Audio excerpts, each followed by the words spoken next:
My name is Cody Cush, and I'm going to be presenting over the article "The Potential and the Reality of Physical Education in Controlling Overweight and Obesity." Okay, so here our objective of the article is to assess the potential and reality of physical education in helping to control for child and adolescent overweight and obesity. So summary of the article. Overweight and obesity among school-aged youth in the United States remains high. Particular concern of obesity in childhood carries into adulthood and is correlated with chronic morbidities.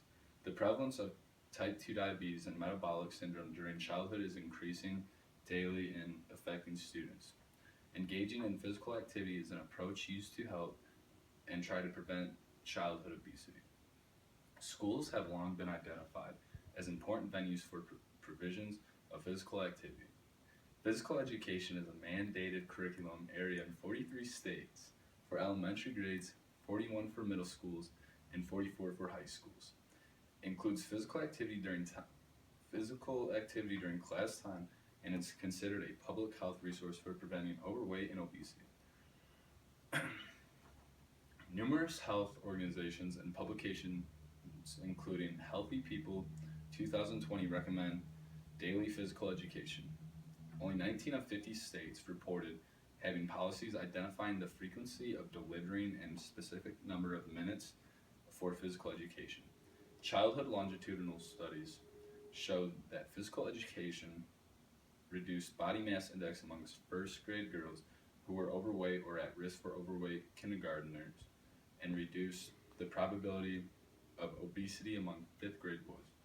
The Institute of Medicine recommended an average daily dose of 30 minutes elementary school and 30 minutes of elementary school and 45 minutes for middle school and high school. Here we have a graph that explains, out of the 19 of 50 states that I said in our summary that I listed, that this is the PE time for elementary school, middle school, high school, spent daily, and this is the energy expenditure that was calculated from these studies.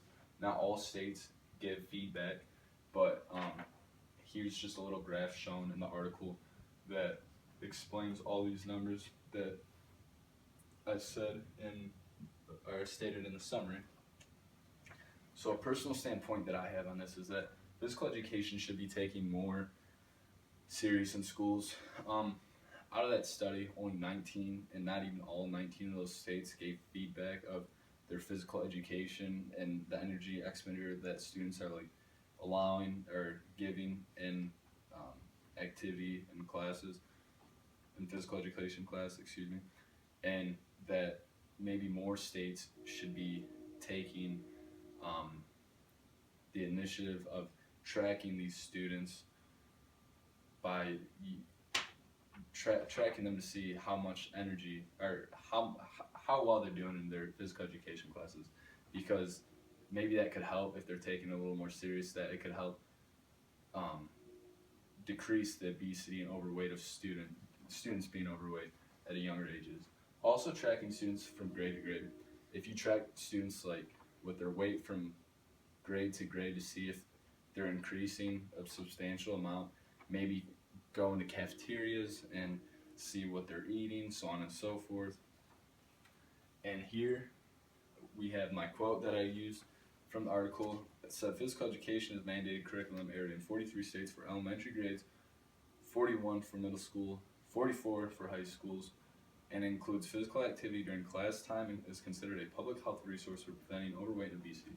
I think that maybe if every state made this mandated in their curriculum, that it would help a little more, and if they tracked it a little harder, that it would just really help decrease students and younger children being overweight and affecting obesity in America, and help them be a little healthier. And here's my reference from the article, and that's my presentation. Thank you.